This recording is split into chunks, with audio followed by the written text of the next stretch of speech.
Et dans l'info, mesdames, messieurs, bienvenue à tous. Voici le sommaire de cette édition. La Cour constitutionnelle dans le temps, un quart de siècle au service de l'état de droit, c'est le thème retenu par l'Association béninoise de droit constitutionnel ABDC pour célébrer les 25 ans de la Cour constitutionnelle. Les précisions dans cette édition.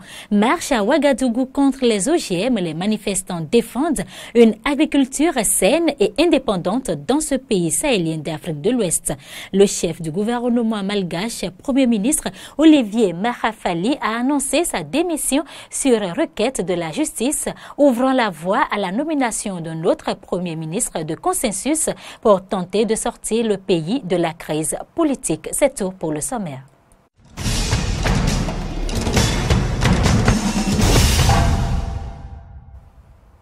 Bienvenue à tous. La Cour constitutionnelle du Bénin célèbre ses 25 ans d'existence, un quart de siècle qui coïncide avec la fin de la mandature d'une génération qui entretient les liens intimes avec la Constitution de février 1990. Pour marquer l'événement, l'Association béninoise de droit constitutionnel ABDC a organisé un colloque scientifique ce samedi 2 juin 2018. Les échanges ont porté sur le thème « La Cour constitutionnelle dans le temps, un quart de siècle au service de l'état de droit ». Suivez les propos du professeur Olo et ceux du président de l'ABDC. 25 ans, c'est l'âge adulte. C'est l'âge de la maturité, l'âge où l'on peut, que dis-je, l'on doit marquer une pause pour faire le point sur ses forces et faiblesses, afin de prendre un envol toujours plus assuré vers des attitudes encore plus élevées. Cette vérité, les juges de la mandature qui tirent à sa fin l'ont comprise très tôt. En conséquence, ils se sont attelés avec ardeur et enthousiasme à la tâche de célébrer avec l'éclat que pareil événement mérite, le quart de siècle d'existence de la haute juridiction constitutionnelle de notre pays. Mais les circonstances adverses de la vie politique de notre pays nous ont obligés à renoncer à notre ambition et à faire contre mauvaise fortune bon cœur. L'ABDC, en prenant le relais, tenait par son initiative à exprimer à la Cour, nous vous avez dit, sa félicitation pour la qualité des décisions rendues depuis 25 ans et singulièrement depuis ces 10 dernières années. Des décisions qui ont contribué à la consolidation de l'état de droit dans notre pays et assuré le rayonnement de notre Cour constitutionnelle en Afrique et dans le monde. Nous tournons une page parce que jusque-là, la justice constitutionnelle au Bénin a été dite, a été sédimentée par ceux qui ont eu le privilège et l'honneur d'être à la fondation de cette République. Un privilège immense, un honneur pour la juridiction d'avoir pendant tout ce temps eu à l'intérieur, parfois comme membre et souvent comme président, ceux qui ont tenu le stylo et écrit la Constitution de 1990. Aujourd'hui, nous tournons une page. C'est fini. Une autre génération prend la main. Et nous espérons, nous osons espérer que cette génération sera à la hauteur, que cette génération prendra le relais de ce qui a été fait jusque-là pour veiller à ce que les grandes options dégagées à la conférence nationale soient respectées dans la jurisprudence de la Cour, et que la Cour, c'est ce que dicte notre histoire, que la Cour constitutionnelle continue de veiller à ce que, au Bénin, plus jamais, l'on ne retourne à un ordre combattu par l'ensemble de notre peuple. La Cour y a veillé jusque-là. On n'est jamais totalement d'accord. Moi-même, j'ai des divergences avec la Cour sur certaines décisions, et chacun ici. Mais nous sommes d'accord au total que 25 ans après, le gardien de la paix, le gardien de la stabilité, c'est la Cour constitutionnelle du Bénin. À la fin de ce colloque, certaines personnalités se sont prononcées. On les écoute au micro de Fréjus Serlan et Denis Maroya. Les décisions du juge béninois ont été saluées et même reprises par d'autres cours, comme celle de Madagascar récemment dans une décision historique. C'est la preuve que le juge béninois est regardé, est scruté et que son action est bien entendu dans la perspective de la consolidation de l'état de droit. L'exemple de la Cour constitutionnelle du Bénin montre ce qu'une institution forte peut faire pour nous en Afrique. Mais en même temps, on a eu la chance que la Cour constitutionnelle, depuis son début, a été dirigée par des hommes forts et intègres. Et c'est ça que nous sommes ici pour célébrer aujourd'hui. La Cour a traversé et traversera encore, comme beaucoup d'autres cours africaines et européennes, des moments difficiles. Nous savons que c'est le prix à payer pour la démocratie. L'on se demandait si, dans le contexte africain, une institution juridictionnelle pouvait s'affranchir de toute soumission à l'égard du pouvoir politique dominant, étouffant et même anthropophage, en ce qu'il a pour caractéristique de dévorer les autres pouvoirs ou institutions. La gageure fut tenue par la Cour constitutionnelle béninoise à bien des égards. Tout d'abord, l'observateur constatait avec admiration, non sans quelque surprise, l'indépendance exprimée par la Cour constitutionnelle dans le contrôle de constitutionnalité de la loi organique ou ordinaire. Mais, chemin faisant, les quelques 3000 décisions rendues par la Cour constitutionnelle depuis son entrée en fonction n'ont pas toutes reçu l'adhésion de tous. Désormais, la Cour constitutionnelle n'a pas que des admirateurs et laudateurs, elle compte aussi des pourfendeurs ou contempteurs qui ne manquent pas de s'interroger. L'Association des présenteurs live et animateurs radio-télé du Bénin a été portée sur les fonds baptismaux ce 1er juin 2018. C'était à la faveur d'une assemblée générale constitutive. Au terme de ces assises, l'association a mis sur pied un bureau exécutif national présidé par Djibril Souleymane. Reportage Aristide Setti. C'est par la mise en terre des plans ce 1er juin 2018 à Family Beach à Cotonou qu'ont démarré les activités allant dans le cadre de la naissance de l'Association des présentateurs live et animateurs radio et télé du Bénin à PLAB.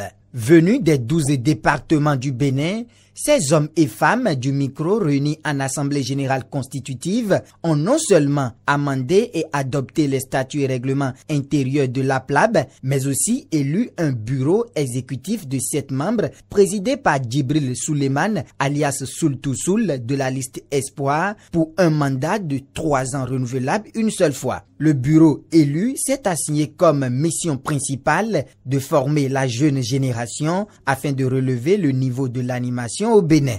Nous pensons que l'animateur peut être, j'allais dire, un entrepreneur. Et c'est pour cela que nous allons inviter ceux-là qui forment les gens au développement et tout, les formateurs. Ils vont nous former à devenir des entrepreneurs. Ça fait 1. De 2, je pense que nous allons créer la maison des animateurs. La maison des animateurs, on aura nos bureaux, on aura une scène sur laquelle les gens viendront répéter. Parce que on n'a pas une école de formation ici au Bénin. Et je ne crois pas que ça existe dans la sous-région. Donc, les aînés auront des filleuls qu'ils vont former. Donc je crois qu'au bout des 2 premières années, on pourra quand même former assez d'animateurs et on aurait quand même, en le faisant, relevé le niveau de l'animation. Gilles Odilon Yakoubou, président du comité de contrôle élu, n'a pas manqué de mettre un accent sur l'importance et la nécessité de ce regroupement. Aujourd'hui, les animateurs live, présentateurs live, animateurs radio-tv ont compris qu'il fallait se mettre ensemble pour pouvoir aller de l'avant. Et ça, nous le devons à tous ces animateurs, chacun d'eux dans leur position, tous ceux-là qui ont travaillé pour que cette assemblée constitutive puisse se tenir dans la paix et dans la bonne ambiance. Vous avez eu l'opportunité de voir aujourd'hui qu'on a même réconcilié des frères ennemis depuis beaucoup d'années.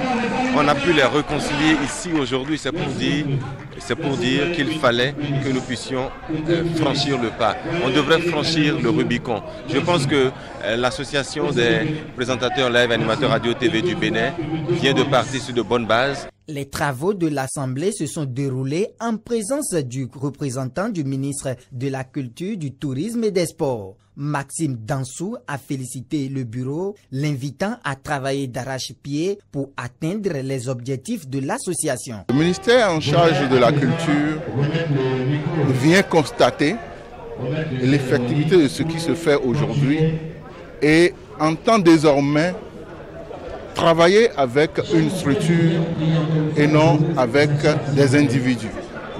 C'est ce que je voudrais retenir de ce qui s'est passé ici. Et aussi, je voudrais inviter le bureau qui vient d'être élu à se mettre résolument au travail pour vraiment régler les problèmes qui se posent aujourd'hui à leur corporation et que nous ayons des interlocuteurs valables. L'Assemblée générale constitutive de l'Association des présentateurs live et animateurs radio et télé du Bénin APLAB a connu la présence de plusieurs anciens de cette corporation et a pu réconcilier deux aînés animateurs qui ne s'entendaient presque pas depuis de longues années. Plus d'1 millier de manifestants ont dénoncé samedi à Ouagadougou l'introduction des OGM au Burkina Faso. Ils défendent une agriculture saine et indépendante dans ce pays sahélien d'Afrique de l'Ouest. Majoritairement vêtus de t-shirts rouges et noirs, les manifestants ont défilé au cœur de la capitale en scandant OGM. On n'en veut pas. Des dizaines de femmes brandissaient des paniers de fruits et légumes bio pour soutenir une agriculture saine et indépendante. Réaction de quelques manifestants.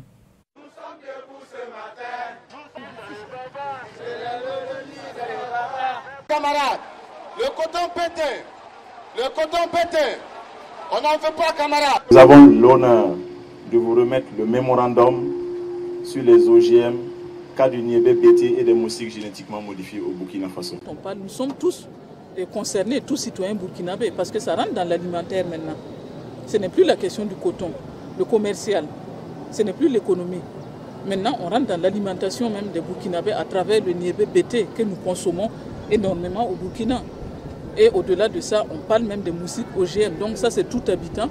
Même si on n'est pas burkinabé, on habite au Burkina, on sera concerné par la question des moustiques génétiquement modifiés. L'avènement probable du niébé bété va engendrer une intoxication alimentaire des peuples du Burkina. Ça va engendrer une dépendance des communautés de base. Ça va gréver l'économie locale parce que les multinationales qui vont mettre la toxine dans ce bété vont contrôler la technologie et ils vont les vendre aux différentes communautés de base. Ça va même créer un frein à la diversité biologique parce que les communautés de base ont des centaines et des centaines de variétés. Prendre une seule variété modifiée génétiquement, c'est pour tuer les autres variétés. Nous avons démontré avec des preuves à l'appui que les moustiques génétiquement modifiés va gréver la santé des Burkinabés parce qu'avec le forçage génétique qui va engendrer une modification du génome, l'organisme du moustique qui héberge le palu pourrait héberger des maladies comme l'Ebola, Sida et bien d'autres dont nous n'avons pas de réponse en amont. Nous avons démontré à l'intérieur le vide écologique que cela va créer. Nous avons démontré l'impact social et économique que ces moustiques-là vont engendrer. Et nous avons proposé des solutions. Et pour nous, les solutions, c'est toujours travailler pour les semences paysannes. Pour nous, la solution, c'est mettre en place une bonne politique d'assainissement. Et c'est à ce bout que nous allons lutter contre le palu. Destination autre pays de l'Afrique de l'Ouest, le Ghana devrait connaître cette année un taux de croissance de plus de 8%, l'un des plus élevés au monde. Dans ce pays, la croissance économique n'endigue pas l'émigration. Malgré ces remontrances et une croissance économique florissante au Ghana, les candidats pour l'Eldorado ne se démotivent par reportage. Cette année, le Ghana devrait connaître un taux de croissance de plus de 8%, l'un des plus élevés au monde. Mais malgré ce chiffre flatteur, de nombreux Ghanéens sont prêts à tout abandonner pour tenter leur chance en Afrique du Nord, rêvant de rejoindre l'Europe dans l'espoir de trouver du travail. Ici, à Sunyani, dans le centre du pays, Un centre d'information a été mis en place pour dissuader les candidats à l'exil. Nous avons recours à des documentaires, des images de ce qui s'est passé là-bas. Nous utilisons ces documents pour les sensibiliser et leur dire que ce n'est pas facile en Libye et encore moins d'aller en Europe. Rien n'est facile là-bas, comme ils le pensent. L'échec de nombreux migrants à traverser le désert pour rejoindre la Libye ne décourage pas les nouveaux aspirants. Ernest est mécanicien, il a passé 20 ans en Libye, il est prêt à y retourner. Me dire que c'est dangereux, mais au Ghana c'est tout aussi dangereux parce qu'il n'y a pas de travail. Pourquoi rester ici? J'ai des enfants, ma mère et ma famille. Je sais qu'il y a un danger, mais si je n'y vais pas, où vais-je trouver de l'argent et du travail? Albert est diplômé depuis 5 ans, mais il n'a pas réussi à décrocher un emploi stable. Son père et son frère sont déjà partis en Libye. Il économise pour les rejoindre. Si vous savez que vous venez d'un milieu pauvre, la seule chose que vous pouvez faire, c'est aller en Europe pour changer de famille et de vie, à condition seulement de ne pas se faire tuer ou de se noyer en mer. Le Ghana a récemment lancé un vaste programme visant à offrir 100 000 emplois à la jeunesse. Comme beaucoup de ses amis, Bismarck a déjà postulé. C'est un programme pour les diplômés et le salaire maximum que vous pouvez gagner est de 130 €. Je pense que c'est la meilleure approche pour soutenir les chômeurs au Ghana pendant un certain temps. Le président ghanéen a déclaré vouloir prouver au monde que le Ghana et l'Afrique peuvent se développer sans aide extérieure. Il devra avant tout convaincre ses concitoyens de croire en l'avenir de leur pays. Un reportage de nos confrères de l'agence France Presse. Le chef du gouvernement malgache, l'ancien Premier ministre Olivier Mahafali, a annoncé sa démission sur requête de la justice, ouvrant la voie à la nomination d'un autre Premier ministre de consensus pour tenter de sortir le pays de la crise politique. Il sera nommé dans les 7 jours selon le service de presse de la présidence suivie. J'accepte sans condition l'avis de la Haute Cour constitutionnelle, prouvant ainsi mon sens du patriotisme. Je voudrais prouver ma bonne foi et apporter la pierre à l'édifice dans le règlement de la crise actuelle. Ainsi, j'accepte volontiers et avec joie de démissionner afin de permettre au président de la République de choisir librement un Premier ministre de consensus. En tout cas, je n'ai rien à regretter aujourd'hui et je peux partir la tête haute. Je vais partir de ce lieu, de ce palais magnifique. Je vous dis, ce n'est que nos revoir. Je vous remercie. Environnement, avant de boucler cette édition, un an après l'annonce par Donald Trump du retrait des États-Unis de l'accord de Paris sur le climat et quelques mois après l'ouragan Irma, le changement climatique est une réalité quotidienne en Floride. Reportage. Il y a 9 mois, l'ouragan Irma balayait l'archipel des Keys en Floride. Dans ce quartier, près de 3000 maisons ont été sérieusement endommagées. Depuis, seules quelques familles ont pu reconstruire. Mon épouse venait d'hériter d'une maison, un mobil-home qui appartenait à sa mère, ici, et il a été complètement détruit. Notre voisin est parti, il ne reste plus que 3 maisons habitables sur ce pâté de maisons. Toutes les autres ont été complètement détruites. Bâtir une nouvelle maison s'avère souvent trop cher pour les habitants. Leurs besoins, des projets d'habitation pas chers, capables de résister aux ouragans. Les gens n'ont pas les moyens d'habiter ici et c'est toute l'économie qui est en jeu. Les serveurs dans les restaurants, les managers, l'ensemble de l'économie du tourisme qui fait vivre la population locale. Les côtes surpeuplées de Floride sont parmi les plus vulnérables du pays. Montée des eaux, inondations et ondes de tempête, autant de menaces grandissantes pour les millions de maisons construites sur le littoral. On prévoit une accélération de la fréquence et de l'intensité des tempêtes violentes à cause du changement climatique. Les prévisions pour cette saison-ci sont déjà de 10 à 16 tempêtes ou ouragans et probablement 1 à 4 tempêtes violentes. Pour ceux qui travaillent sur le terrain, la pression monte. On est encore plus vulnérable maintenant parce qu'il y a des gens qui habitent toujours dans les camping-cars ou des caravanes en attendant que leur maison soit réparée. Il y a encore des toits endommagés par Irma. On prend tout ça très au sérieux maintenant qu'on entre dans la saison des ouragans de 2018 et on compte réagir beaucoup plus rapidement et à beaucoup plus grande échelle que d'habitude. Il y a un an, Donald Trump a annoncé son retrait de l'accord de Paris sur le climat. Pour les habitants de Floride, cette décision ne fait que renforcer l'incertitude quant à l'avenir de la vie sur la côte. C'est la fin de cette édition. Merci de l'avoir suivi. Portez-vous bien.